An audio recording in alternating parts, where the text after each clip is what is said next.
Oke, izinkan saya mengucapkan selamat siang. Assalamualaikum warahmatullahi wabarakatuh. Waalaikumsalam. Selamat datang di Jungle Go Coklat. Salam sehat buat kita semua ya Bapak Ibu. Dan salam coklat. Perkenalkan, nama saya Purnama. Saya akan selaku moderator sini akan menjelaskan ke Bapak Ibu bagaimana untuk proses pembuatan coklat serta untuk bertemu langsung dengan salah satu founder dari PT Bali Coklat ini. Untuk mengenal tentang coklat, Bapak Ibu pasti mengenal akan komoditi. Wah, ini buah apa namanya Bapak Ibu? Kakao apa coklat? Ya, karena ini adalah bahan bakunya dari coklat yang disebut dengan bahan mentah kakao. Karena kakao ini bisa menjadi coklat, bisa menjadi dalam artian sabun. Ya, karena untuk proses pembuatan coklat kedepannya saya akan jelaskan from bean to bar. Oh, bukan from bean to bar, from tree to bar. Karena kita berani sombong dong, kita bisa mengolahnya dari pohon menjadi coklat. Kalau di Eropa, mengolahnya dari biji menjadi coklat. Karena di sana tidak ada pohon kakao. Setuju nggak? Setuju. Oke, untuk sekarang kita akan lebih mengenal dari mana asal-muasal dari brand kita. Namanya kita adalah Jungle Go Coklat. Jungle Go Coklat ini artinya rumah dan hutannya emas petani Indonesia kalau diolah secara premium. Makanya setiap hari tamu turis dari mancanegara maupun domestik antusias datang ke sini bahwa Indonesia itu memiliki kualitas coklat yang premium yang keren. Itu Bapak Ibu. Oke, untuk PT Bali Coklat ini didirikan oleh 3 orang kami yang bernama satu Pak Tobias Garin. Beliau adalah salah satu kelahiran dari Australia, tapi sudah menjadi warga negara Indonesia. Saking cintanya dengan Indonesia. Dan juga nomor 2 ada namanya Pak Ide Bagus Nama Rupa yang akan selaku moderator sini akan menjelaskan narasumber bagaimana dirinya Jungle Go Coklat ini. Yang ketiga ada namanya Bu Gung Indah. Beliau adalah salah satu cucunya Igusti Ngurah Rai. Ya, kita berdiri sejak 2010 Bapak Ibu. Itu terletak di Desa Carangsari, tapi secara tata ruang industri kita tidak mendapatkan izin produksi di sana. Makanya kita pindah di sini 2016. Dulu kita menggunakan mesin yang warna merah itu Bapak Ibu, yang warna namanya Millanger, buatan dari negara India, yang bisa membuat coklat kurang lebih 5 kilo per 26 jam lamanya. Sekarang kita bisa membuat coklat dengan mesin teknologi ini yang dari Eropa. Ini bisa membuat coklat kurang lebih 500 kg per 4 jam. Itu setengah ton kita bisa membuat coklat per 4 jam. Oke, itu secara riset sama developmentnya kita akan lebih menjelaskan. Mau mendengar tentang bagaimana jejak kita untuk mengenal coklat Bapak Ibu? Mau dong? Ya, sekarang kebetulan berhadirnya salah satu founder dari Jungle Go Coklat selaku narasumber di sini. Oke, beri applause dulu untuk Bapak Ide Bagus Nama Rupa. Kasih Bu. Assalamualaikum warahmatullahi wabarakatuh. Ya, salam sejahtera, salam nama budaya, salam sehat, dan salam kreatif ya buat kita semua. Karena Bapak Ibu sedang berada di salah satu contoh industri kreatif. Ya, sebelumnya saya ucapkan terima kasih dan selamat datang di Bali, Bapak Ibu. Selamat datang di Kabupaten Badung ini namanya, bukan Bandung. Nah, orang sering salah. Badung. Nah, Badung ini salah satu kabupaten di Indonesia yang memiliki pendapatan asli daerah terbesar dari pariwisata. Dia rata-rata bisa mendapatkan 6-7 triliun per tahun. Semua itu 90% dari pariwisata. Nah, Bapak Ibu sedang main-main nih di kabupaten itu. Nah, kami berada di Kabupaten Badung. Izin sebelum saya lanjut diskusi ngobrol-ngobrol ringan dengan Bapak Ibu dari Dinas Koperasi ya? Iya. Pelaku Dinas Koperasi dan kelompok tani. Pelaku UMKM ada? Ada. Dari pemerintah ada? Ada.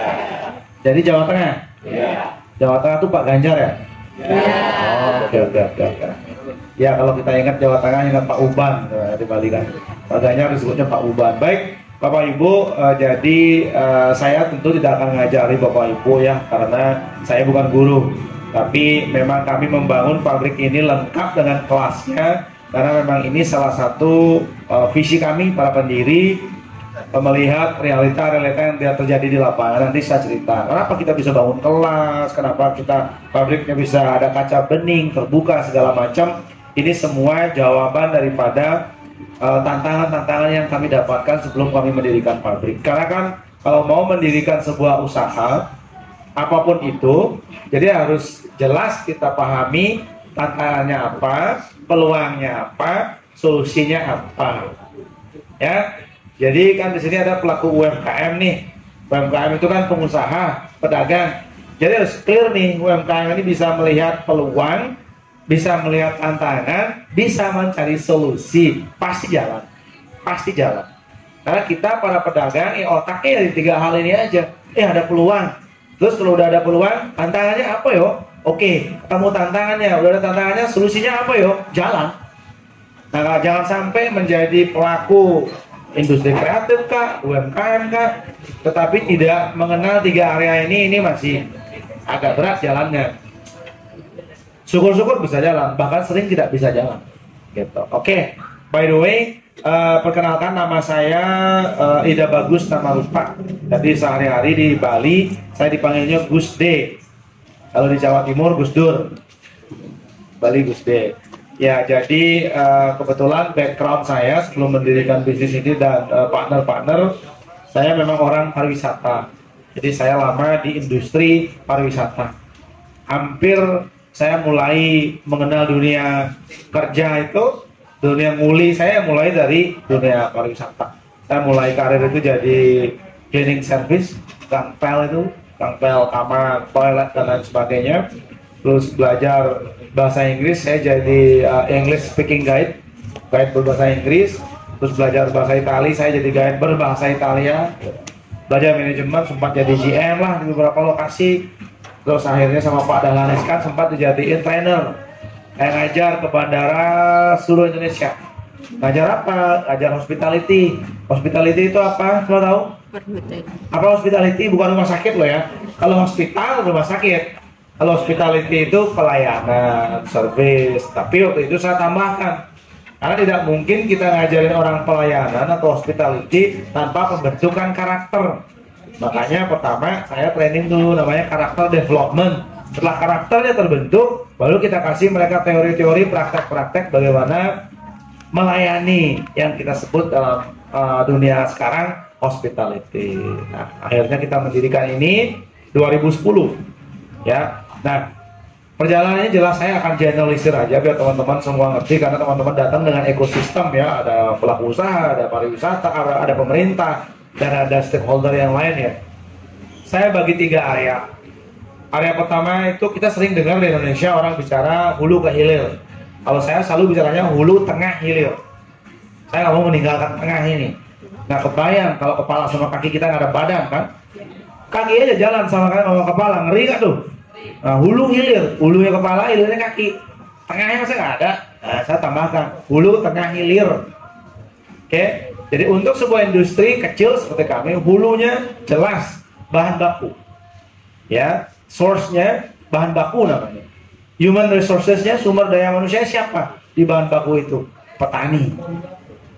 Karena begini circle-nya Bapak Ibu, untuk kita bisa mengolah coklat berkualitas premium seperti sekarang, kita butuh biji kakao yang kualitasnya bagus dan itu stabil dan itu konsisten.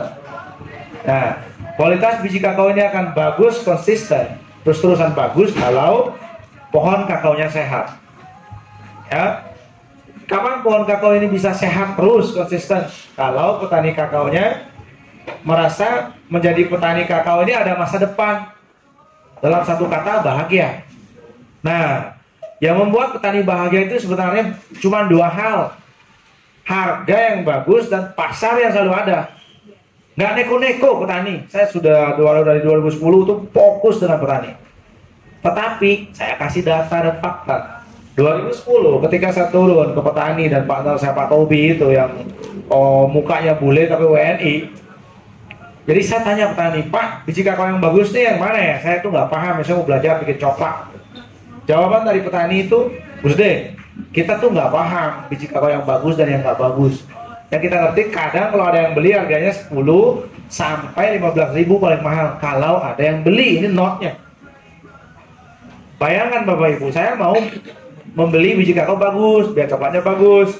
Petani kakao sendiri nggak paham dia, yang mana bagus, yang mana enggak. Ini realita yang kami, nah berarti kan ini tantangan. Tantangan di bahan baku adalah petani tidak tahu kualitas, harga tidak bagus, pasar belum stabil. Nah, baru di satu area aja tantangannya udah 3. Peluangnya apa? Wadah, ini bahan baku bisa kita olah menjadi coklat. Bisa ada added value, nilainya bisa naik, dan bahan bakunya ada tersebar dari Aceh sampai Papua. Ini peluangnya. Solusi kami bawakan. Apa solusi yang kami lakukan? Pertama, kita belajar bareng petani, belajar mengenali bahan baku yang bagus. Kita mulai ajari mereka fermentasi, ya habis dipanen, difermentasi 5 hari, tutupnya pakai daun pisang, boxnya pakai kayu, jangan pakai alat zat kimia. Bertani, kita stop mereka menggunakan pestisida yang berlebihan, kimia yang berlebihan. Itu di kualitas. Solusi di harga, ini sangat penting. Solusi di harga, nah saat itu dari 10.000 kita naikkan ke 30.000. Kita bikin kontrak kerjasama. Solusi harga. Solusi pasar selalu ada. Ketika mereka panen dan sudah mengikuti standar kami dan harga kami, pabrik ini akan selalu beli hasil petani. Clear kan? Ada tantangan, ada solusi, ada peluang di situ. Akhirnya hari ini kami sudah memperbarui kontrak dari 2 tahun lalu. Per kilo biji kering kakao fermentasi 5 hari dengan kadar air kurang lebih 7%, kami beli langsung ke petani 50.000 dari 10.000. Dari 10.000. Nah dulu mereka kan kalau panen punya 1 ton tuh, setahun mereka punya 2 ton yang punya 1 hektar. Dulu mereka cuma punya uang 20 juta setahun. Sekarang mereka punya uang 100 juta Bapak Ibu petani kita, petani kakao kita. Karena mereka cuma kesini, karena 50.000 sekilo. Itu efek nyata sebuah industri berkelanjutan. Nyata banget efeknya. Itu baru di hulu. Nah kami membutuhkan banyak bahan baku, bukan cuma bahan baku biji kakao. Biji kakao memang bahan baku utama. Kami juga membutuhkan gula merah. Gula merah sama case-nya. Sekilo 6.000, 8.000, gak ada yang mau beli. Oke, kita belajar dulu. Tentu ada harga, ada kualitas Bapak Ibu. Ingat, ada harga, ada kualitas. Begitu juga ada kualitas, ada harga. Ya, saya tuh paling sedih kalau apa barang Indonesia selalu dihargai murah. Mau sampai kapan jadi bangsa murahan? Saya ngomong ke diri saya waktu itu, mau sampai kapan? Karena ketika saya jadi GM, setiap tahun saya dapat tugas ke luar negeri, nguli gitu dari perusahaan tempat saya kerja buat jualan ke Eropa, kemana. Nah saya selalu beli coklat. Ini yang membuat dada saya panas gitu. 100 gram coklat di Eropa itu harganya sudah 5-7 euro. Itu 100.000, 100 gram, 1 batang. Di Indonesia yang katanya orangnya hebat, cerdas, pintar, kuat, 1 kilo 10.000. Lihat seberapa mundurnya kita. Di sini tidak ada yang salah. Yang salah mindset kita. Kalau bisa lain rezim lah, pemerintah lah, kami pedagang, kami nggak punya gaya itu ya. Jadi kami bukan politisi, itu politisi silahkanlah. Mau rezim siapapun, kalau pola berpikirnya tidak dirubah, kalau mindsetnya tidak dirubah, karakter tidak akan berubah. Mau siapapun presidennya, menurut saya yang harus dirubah itu mindset sehingga karakternya berubah. Nah, kita tertantang kok di Eropa dia tidak bisa tumbuh pohon kakao, dia bisa memproduksi coklat dengan harga sudah begitu bagusnya. Di Indonesia yang kakao tumbuh dari Aceh sampai Papua kok cuman mampu membeli 10-15.000 sekilo. Ini pertanyaannya. Sama gula juga cuma 8.000. Sekarang kita standarisasi ke 30.000 sekilo. Ada biji mente, ada bunga rosella, ada garam laut, ada stroberi, ada kacang tanah. Kita beli semua. Tapi kita bicara kualitas dulu. Kita standarisasi, kita edukasi petani kita tentang kualitas, baru kuantitas. Nah kita kerjasama dengan akademisi, dengan perbankan, dengan pemerintah dalam hal ini. Karena untuk membangun sesuatu harus ABGM. Ya ABGM itu A-nya akademisi, B-nya bisnis, swasta, G-nya government, kalian pemerintah, M-nya masyarakat dan media massa. Kalau sendiri-sendiri, ya udah mimpi itu, bangun, tidurnya selalu miring. Nggak bisa sendiri-sendiri, makanya harus kolaborasi ya. Dan kita posisinya jelas, B ini ya para bisnis, pelaku usaha swasta. Oke, saya lanjut ya. Itu perjuangan kami mendevelop hulu, bahan baku dengan sumber daya manusia yang ada, jelas di situ para petani. Banyak lagi ketika kita ngurus izin, kami perlu COA namanya. COA itu Certificate of Analysis dari tanah. Bayangkan kalau saya minta petani ngurus ini, pasti mereka nggak mau. Wah ini Gosde ini diskriminatif nih, ribet, apaan tuh barang. Jadi kita harus bantu petani kita. Tapi kita edukasi. Kenapa kami perlu ngetes biji tanah kalian? Karena biji-biji kakao nanti dites. Di situ ada parameter uji, tidak boleh misalnya kandungan mangannya tinggi karena berbahaya buat badan. Tidak boleh cadmiumnya terlalu tinggi, tidak boleh asamnya terlalu tinggi. Atau jangan-jangan ada tanah yang sudah terkontaminasi limbah kimia. Lidah kita tidak dibekali Tuhan untuk kalibrasi dengan hal-hal seperti itu.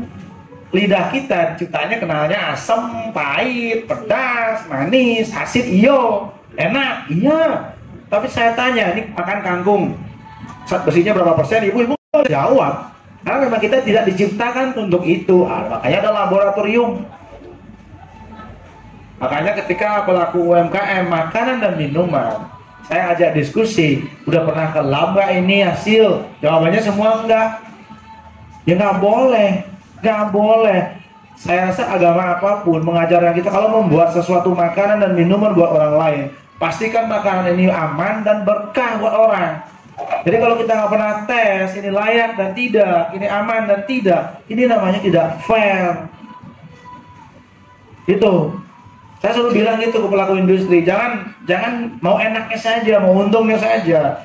Namanya bangun usaha harus berani investasi. Ngetes hasil produksi kita adalah sebuah investasi yang akan berbentuk dalam izin edar nanti.